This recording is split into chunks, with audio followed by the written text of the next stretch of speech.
Hallelujah. ನಮ್ಮ ಕರ್ತನಾದ ಯೇಸುಕ್ರಿಸ್ತನ ನಾಮದಲ್ಲಿ ನಿಮ್ಮೆಲ್ಲರಿಗೂ ಶುಭಗಳು. Happy new year. ಹೊಸ ವರ್ಷಕ್ಕೆ ನಾವು ಪ್ರವೇಶಿಸಿದ್ದೇವೆ. ಬನ್ನಿ, ಕನಿಷ್ಠ ಈ ವರ್ಷವಾದರೂ ಕ್ರಮ ತಪ್ಪದೆ ಪ್ರತಿ ದಿನ ದೇವರೊಂದಿಗೆ ನಾವು ದಿನವನ್ನು ಪ್ರಾರಂಭಿಸಿ ದೇವರೊಂದಿಗೆ ನಮ್ಮ ದಿನವನ್ನು ಮುಗಿಸಿ ಆಶೀರ್ವದಿಸಲ್ಪಡೋಣ. ಪ್ರಾರ್ಥನೆ. ಪರಿಶುದ್ಧ ದೇವರೇ, ನಿಮಗೆ ವಂದನೆಗಳು. ಮತ್ತೊಂದು ಸಾರಿ ಉದಯ ಕಾಲದಲ್ಲಿ ಅನುದಿನ ಧ್ಯಾನಿಸುತ್ತಿರುವಾಗ ದಿನಾವಿಡೀ ನಿಮ್ಮ ವಾಕ್ಯವನ್ನು ನಮ್ಮ ಹೃದಯದಲ್ಲಿ ಭದ್ರಪಡಿಸಿಕೊಂಡು ಹಗಲಿರುಳು ಅದನ್ನು ಧ್ಯಾನಿಸಿ ಫಲಿಸುವವರಾಗಿರುವಂತೆ ನಮಗೆ ಸಹಾಯ ಮಾಡಿರೆಂದು ಕ್ರಿಸ್ತನ ನಾಮದಲ್ಲಿ ಬೇಡುತ್ತೇನೆ ತಂದೆಯೇ, ಆಮೇನ್. ದೇವರಿಗೆ ಸ್ತೋತ್ರ. ಹೊಸ ವರ್ಷದೊಳಗೆ ಬಂದಿದ್ದೇವೆ. ಇನ್ಮೇಲೆ ಈಗ ಮತ್ತೆ ಡ್ಯೂಟಿಗೆ, ಮಕ್ಕಳನ್ನು ಸ್ಕೂಲ್ಗೆ ಕಳಿಸುವ ಎಲ್ಲ ಕೆಲಸ ಪ್ರಾರಂಭಿಸಬೇಕು. ಈ ಒಂದು ರೆಗ್ಯುಲರ್ ಲೈಫ್ಗೆ ನಾವು ಮುಂದೆ ಸಾಗುತ್ತೇವೆ. ಆದರೆ ಕ್ಯಾಲೆಂಡರ್ ಬದಲಾಯಿತು, ವರ್ಷ ಬದಲಾಯಿತು. ಆದರೆ ನಮ್ಮೊಳಗೆ ಎಷ್ಟು ಬದಲಾವಣೆ ಉಂಟಾಗಿದೆ. ಈ ಮೊದಲನೇ ತಾರೀಕಿನಂದು ದೇವರ ಸನ್ನಿಧಿಯಲ್ಲಿ ನಾವು ಮಾಡಿಕೊಂಡ ನಿರ್ಣಯಗಳು ಎಷ್ಟಾಗಿವೆ.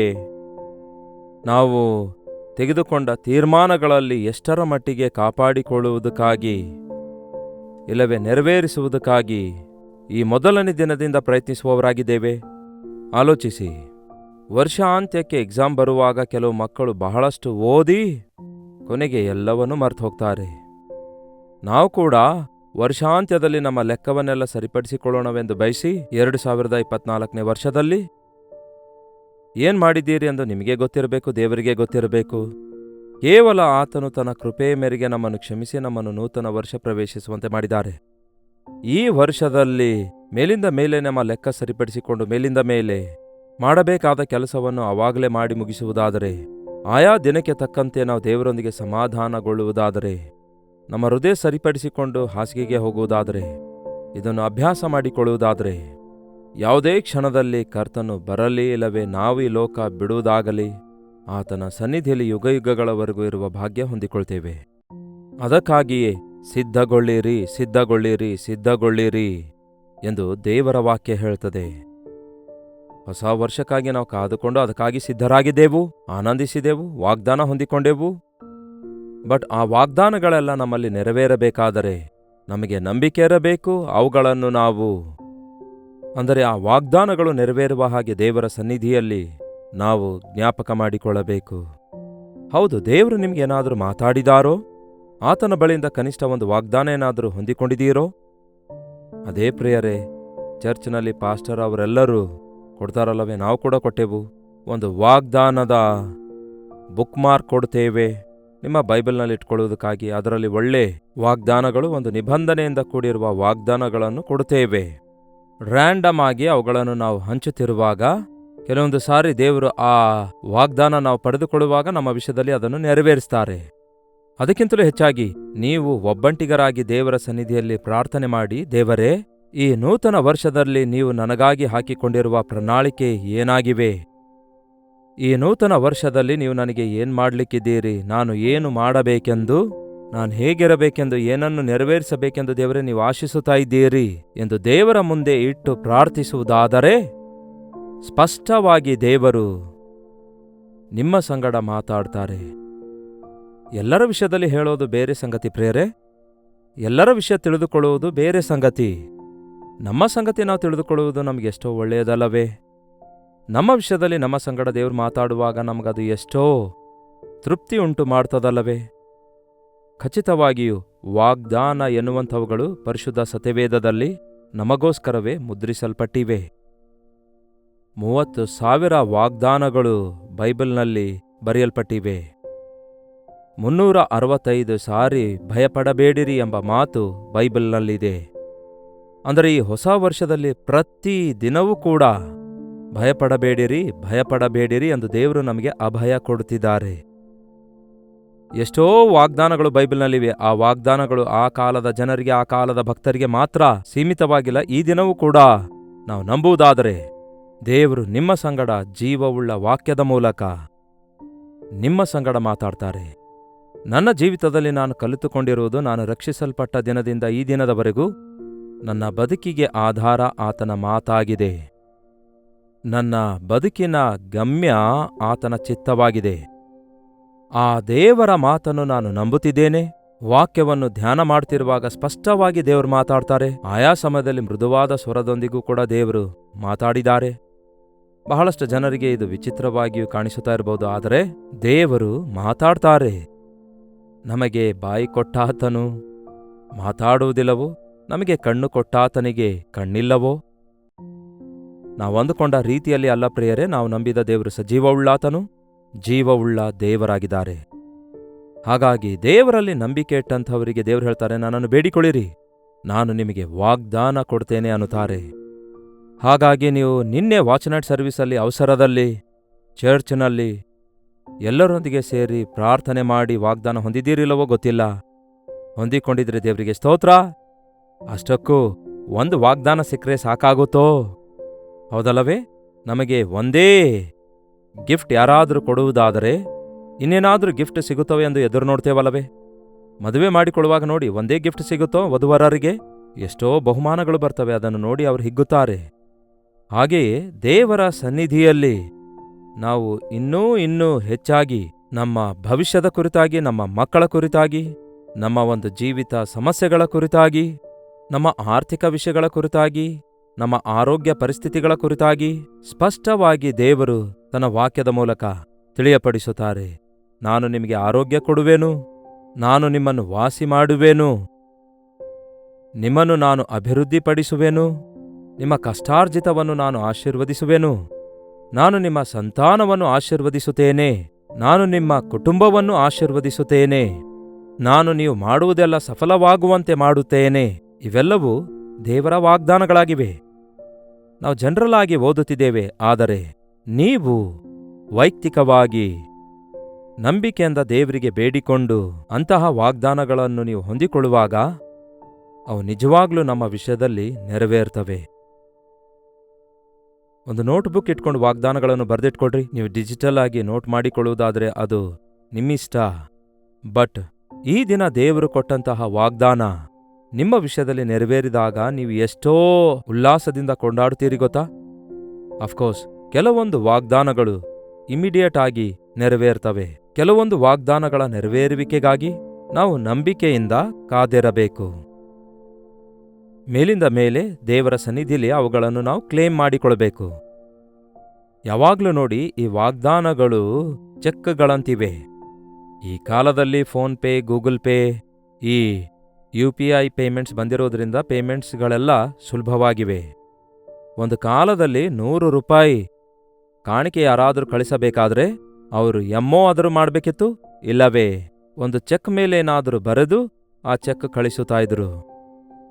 ಹಾಗೆಯೇ ಒಂದು ಹಳ್ಳಿ ಊರಿನ ಪ್ರದೇಶದಲ್ಲಿ ವಾಸಿಸುವ ಒಬ್ಬ ತಾಯಿಯ ಮಗನು ಈ ದುಬೈ, ಕುವೈಟ್ ಎನ್ನುವಂತಹ ದೇಶಕ್ಕೆ ಹೋಗಿ ಅಲ್ಲಿಂದ ಅವನು ತನ್ನ ತಾಯಿಗೆ ಚೆಕ್ಗಳನ್ನು ಕಳಿಸುತ್ತಿದ್ದ.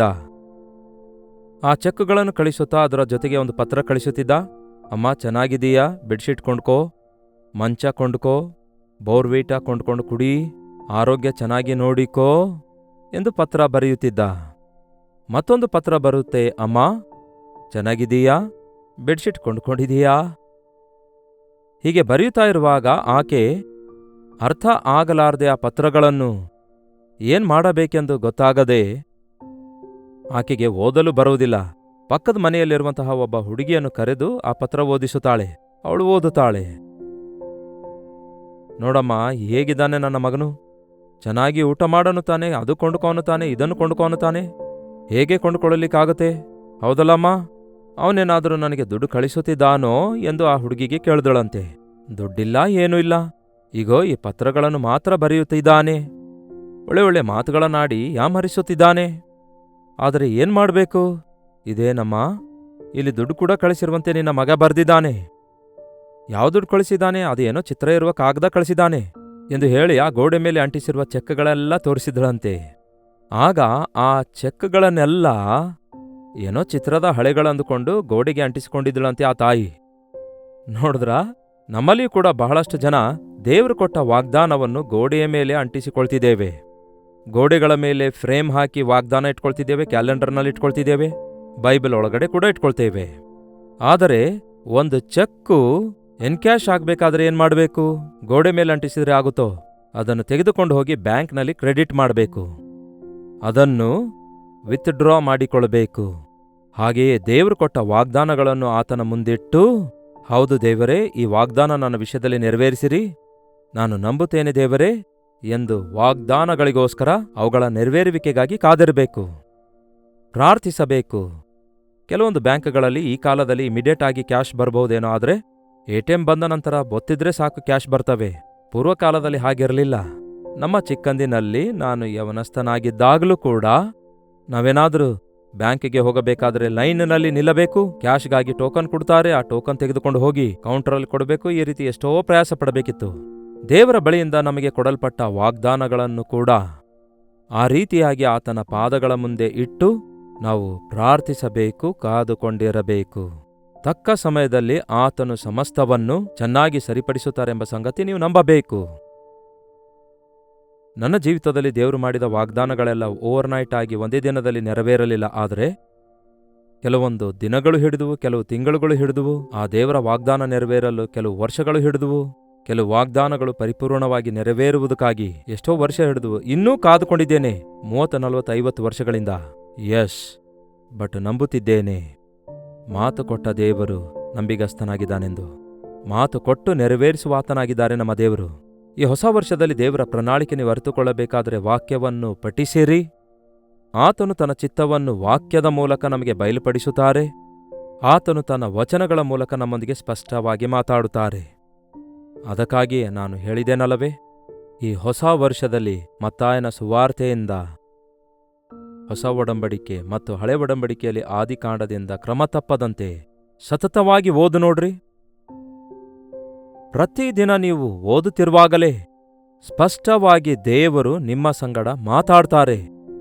ಊರ ಸುದ್ದಿಯಲ್ಲ ದೇವರು ಹೇಳುವುದಿಲ್ಲ ಪ್ರಿಯರೇ. ನೀವು ದೇವರ ಸನ್ನಿಧಿಯಲ್ಲಿ ಪ್ರಾರ್ಥಿಸುವಾಗ ನಿಮ್ಮ ಸಂಗತಿ ಏನೆಂದು ಹೇಳ್ತಾರೆ, ನಿಮ್ಮ ಪರಿಸ್ಥಿತಿ ನಿಮಗೆ ತಿಳಿಯಪಡಿಸ್ತಾರೆ. ನಿಮಗಾಗಿ ಆತನು ಹಾಕಿಕೊಂಡಿರುವ ಪ್ರಣಾಳಿಕೆಗಳನ್ನು ಬಯಲುಪಡಿಸುತ್ತಾರೆ. ಅವು ಮೇಲುಕರವಾಗಿವೆಯೇ ಹೊರತು ಹಾನಿಕರವಾದವುಗಳಲ್ಲ. ಒಮ್ಮೆ ನೋಡಿರಿ, ಯೆರೆಮೀಯನ ಪುಸ್ತಕ 29ನೇ ಅಧ್ಯಾಯ 11ನೇ ವಚನ ಓದುತ್ತೇನೆ ಕೇಳಿ. ಯೆರೆಮೀಯನ ಪುಸ್ತಕ 29:11. ನಿಮ್ಮ ವಿಷಯದಲ್ಲಿ ನಾನು ಮಾಡಿಕೊಂಡಿರುವ ಆಲೋಚನೆಗಳನ್ನು ನಾನೇ ಬಲ್ಲೆನು. ಮುಂಬರುವ ಕಾಲದಲ್ಲಿ ನಿಮಗೆ ನಿರೀಕ್ಷೆಯುಂಟಾಗುವ ಹಾಗೆ ಅವು ಸಮಾಧಾನದ ಉದ್ದೇಶಗಳಾಗಿವೆಯೇ ಹೊರತು ಹಾನಿಕರವಾದವುಗಳಲ್ಲ. ಇದೇ ಯೆಹೋವನ ನುಡಿ. ನಾನು ನಿಮ್ಮ ವಿಷಯದಲ್ಲಿ ಹಾಕಿಕೊಂಡಿರುವ ಉದ್ದೇಶಗಳನ್ನು ನಾನೇ ಬಲ್ಲೆನು. ಮುಂಬರುವ ಕಾಲದಲ್ಲಿ ನಿಮಗೆ ನಿರೀಕ್ಷೆಯುಂಟಾಗುವ ಹಾಗೆ ಅವು ಸಮಾಧಾನಕರವಾದ ಉದ್ದೇಶಗಳೇ ಹೊರತು ಹಾನಿಕರವಾದ ಸಂಗತಿಗಳು, ಉದ್ದೇಶಗಳು ಅಲ್ಲವೇ ಅಲ್ಲ. ನೋಡಿ ಪ್ರಿಯರೇ, ದೇವರು ನಮಗೋಸ್ಕರ ಮುಂಬರುವ ಕಾಲಕ್ಕಾಗಿ ನಮಗೆ ನಿರೀಕ್ಷೆ ಉಂಟಾಗುವ ಹಾಗೆ ಸಮಾಧಾನಕರವಾದ ಮೇಲಾದಂತಹ ಉನ್ನತವಾದ ಯೋಚನೆಗಳನ್ನುಳ್ಳವರಾಗಿದ್ದಾರೆ ಹೊರತು ನಾವು ಹಾಳಾಗಬೇಕೆನ್ನುವುದಾಗಲಿ, ನಾವು ಶ್ರಮೆಯ ಪಾಲಾಗಬೇಕೆನ್ನುವುದಾಗಲಿ, ನಾವು ನಶಿಸಿ ಹೋಗಬೇಕೆಂದಾಗಲಿ, ನಾಶವಾಗಬೇಕೆಂದಾಗಲಿ, ನಾವು ಶಾಪ ಹೊರಬೇಕೆನ್ನುವುದಾಗಲಿ, ಇಂತಹ ಹಾನಿಕರವಾದ ಯೋಚನೆ ದೇವರಲ್ಲಿ ಇಲ್ಲ. ನಾವು ದೇವರ ಆಶೀರ್ವಾದಗಳನ್ನು ಕಳ್ಕೊಳ್ಳುತ್ತಿದ್ದೇವೆ ಪ್ರಿಯರೇ. ನಾವು ಆತನಲ್ಲಿ ನಂಬಿಕೆ ಇಡಲಿಲ್ಲವಾದ್ದರಿಂದ, ನಾವು ಆತನ ಮಾರ್ಗದಲ್ಲಿ ನಡೆಯಲಾರದೇ ಇರುವುದರಿಂದ ನಾವೇ ನಷ್ಟ ಹೋಗ್ತಿದ್ದೇವೆ ಹೊರತು ನಿಮ್ಮ ಜೀವಿತದಲ್ಲಿ ಉಂಟಾದ ಕೇಡು ದೇವರು ಕಳಿಸಿರುವಂಥದ್ದಲ್ಲ. ಎಲ್ಲ ಕೇಡಿನಿಂದ ತಪ್ಪಿಸಿರಿ ಎಂದು ನಾವು ಪ್ರಾರ್ಥಿಸುತ್ತೇವಲ್ಲವೇ? ಕೇಡಿಗೆ ಒಳಗಾಗದಂತೆ ಕಾಪಾಡುವ ದೇವರಾಗಿದ್ದಾರೆ ಹೊರತು ಕೇಡಿನೊಳಗೆ ತಳ್ಳುವಾತನಲ್ಲ. ಮುಂಬರುವ ಕಾಲಕ್ಕೋಸ್ಕರ 2025ನೇ ಹೊಸ ವರ್ಷಕ್ಕಾಗಿ ದೇವರಿಗೆ ನಿಮ್ಮ ವಿಷಯದಲ್ಲಿ ಉನ್ನತವಾದ ಯೋಚನೆಗಳಿವೆ. ಗತ ಕಾಲಕ್ಕಿಂತಲೂ, ಗತ ಸ್ಥಿತಿಗಿಂತಲೂ ನೀವು ಉನ್ನತವಾದ ಸ್ಥಿತಿಯಲ್ಲಿರಬೇಕು. ಮುಖ್ಯವಾಗಿ ಆಧ್ಯಾತ್ಮಿಕವಾಗಿ ನೀವು ಅಭಿವೃದ್ಧಿಯಾಗಬೇಕೆಂದು, ನೀವು ಆತ್ಮದ ವಿಷಯದಲ್ಲಿ ಅಭಿವೃದ್ಧಿ ಆಗುವ ಹಾಗೆ ಎಲ್ಲಾ ವಿಷಯಗಳಲ್ಲಿ ಅಭಿವೃದ್ಧಿಯಾಗಬೇಕೆಂದು ಖಚಿತವಾಗಿಯೂ ದೇವರು ಬಯಸ್ತಾರೆ. ಒಬ್ಬ ವ್ಯಕ್ತಿ ಆತ್ಮಿಕವಾಗಿ ಅಭಿವೃದ್ಧಿಯಾಗುವಾಗ ಅವನು ಆರ್ಥಿಕವಾಗಿಯೂ, ಆರೋಗ್ಯದ ವಿಷಯದಲ್ಲಿ, ಕುಟುಂಬದ ವಿಷಯದಲ್ಲಿ, ಎಲ್ಲಾ ವಿಷಯಗಳಲ್ಲಿ ಅಭಿವೃದ್ಧಿಯಾಗುತ್ತಾನೆ. Happy new year, happy and prosperous new year ಎಂದು ಹೇಳ್ತಾ ಇರ್ತೇವೆ. ಹಾಗಾದರೆ ಅಭಿವೃದ್ಧಿಕರವಾದ, ಆನಂದಕರವಾದ ವರ್ಷವಾಗಿ ಈ ವರ್ಷವನ್ನು ಮಾರ್ಪಡಿಸಬಲ್ಲಾತನು ನಮ್ಮ ದೇವರೊಬ್ಬರೇ ಆಗಿದ್ದಾರೆ. ಹಾಗಾಗಿ ಆತನಲ್ಲಿಯೇ ನಂಬಿಕೆ ಇಡಿರಿ. ದಿನಾಲೂ ಆತನ ವಾಕ್ಯವನ್ನು ಓದಿ ನಿಮ್ಮ ಬೆರಳು ದೇವರು ವಾಕ್ಯದ ಮೂಲಕ ಮಾತಾಡಿರುವುದರ ಮೇಲಿಟ್ಟು, ದೇವರೇ ಇದನ್ನು ನನ್ನ ವಿಷಯದಲ್ಲಿ ನೆರವೇರಿಸಿರಿ ಎಂದು ನಂಬಿಕೆಯಿಂದ ಪ್ರಾರ್ಥಿಸಿ ನೋಡಿರಿ. ಅದ್ಭುತ ಕಾರ್ಯಗಳನ್ನು ನಿಮ್ಮ ಜೀವಿತದಲ್ಲಿ ಕಾಣುತ್ತೀರಿ. ಈ ಹೊಸ ವರ್ಷದಲ್ಲಿ ದೇವರೊಂದಿಗೆ ನಡೆಯೋಣ. ದೇವರ ಪ್ರಣಾಳಿಕೆ ಅರಿತುಕೊಂಡು ದೇವರ ಕಾವಲಿನ ಅಡಿಯಲ್ಲಿ ಬದುಕೋಣ. ಪ್ರಾರ್ಥನೆ.